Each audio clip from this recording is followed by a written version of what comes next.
Share बाजार, एक ऐसा नाम जिसे सुनकर किसी के लिए लगता है ये दौलत का खजाना है, तो किसी के लिए एक डरावना सपना। पर असल में ये है क्या चीज? चलिए आज इसी को समझते हैं। थोड़ा अजीब लग रहा है ना सुनने में कि भाई एक मिठाई की दुकान का शेयर बाजार से क्या लेना देना हो सकता है, लेकिन यकीन मानिए इसी सवाल के जवाब में ही पूरे शेयर बाजार को समझने की चाबी छुपी है। तो चलिए एकदम आसान सी कहानी से शुरू करते हैं। कहानी एक ऐसी मिठाई की दुकान की है जिसके सामने एक बड़ी मुश्किल खड़ी थी। सोचिए कि एक मिठाई की दुकान है जो पूरे शहर में फेमस है। अब इसका मालिक अपने बिजनेस को और बढ़ाना चाहता है। उसका सपना है कि दूसरे शहर में भी एक नई ब्रांच खोली जाए। पर एक ही दिक्कत है, नई ब्रांच खोलने के लिए पैसे पूरे नहीं हैं। अब मालिक कर्ज लेने के बजाय एक बहुत ही स्मार्ट आइडिया सोचता है। वो अपने दोस्तों से कहता है कि अगर वो उसके बिजनेस में पैसा लगाते हैं तो भविष्य में जो भी मुनाफा होगा उसमें उन्हें हिस्सेदारी मिलेगी। और बस इसी तरह नई दुकान भी खुल जाती है और उसके दोस्त उस बिजनेस में हिस्सेदार यानी छोटे छोटे मालिक बन जाते हैं। तो बिजनेस का एक छोटा सा टुकड़ा बेचने का यही जो सिंपल सा आइडिया है ना, असल में यही पूरे शेयर बाजार की नींव है। मतलब एक शेयर रखने का सीधा साधा मतलब ये है कि कोई भी उस कंपनी के एक छोटे से हिस्से का मालिक है। सचमुच इसे ऐसे समझिए, मान लीजिए एक कंपनी की कुल कीमत है 100 रुपए। अगर उसे 10 बराबर हिस्सों में बांट दिया जाए तो हर एक हिस्सा 10 रुपए का एक शेयर बन जाएगा। मतलब हर शेयर 10% की हिस्सेदारी दिखाएगा।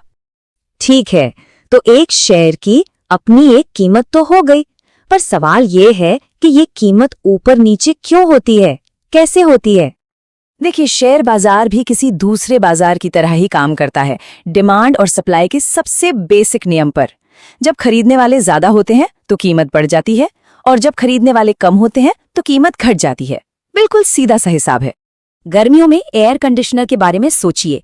जैसे जैसे गर्मी बढ़ती है एसी की डिमांड आसमान छूने लगती है ना?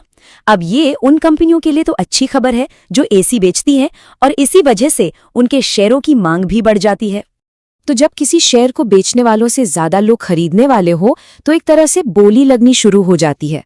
खरीदार ऊंची से ऊंची कीमत ऑफर करते हैं, बेचने वाला सबसे ऊंची बोली को चुनता है और बस वही उस शेयर की नई मार्केट प्राइस बन जाती है। लेकिन सिर्फ डिमांड सप्लाई की बात नहीं है, इसके अलावा भी कई बड़ी वजह हैं जो किसी शेयर की कीमत पर असर डाल सकती हैं। इन वजहों को हम 4 मेन कैटेगरीज में बांट सकते हैं। पहला, खुद कंपनी से जुड़ी कोई खबर। दूसरा, पूरी इंडस्ट्री में क्या चल रहा है। तीसरा, बाजार का ओवरऑल मूड कैसा है, सब पॉजिटिव सोच रहे हैं या नेगेटिव। और चौथा, देश की अर्थव्यवस्था पर असर डालने वाली बड़ी चीजें। और इन आर्थिक वजहों का तो बहुत ही बड़ा असर हो सकता है। जैसे याद कीजिए जब कोविड लॉकडाउन का ऐलान हुआ था तो मार्केट बुरी तरह गिर गया था। क्यों? क्योंकि लॉकडाउन का सीधा असर कंपनियों के मुनाफे पर पड़ने वाला था।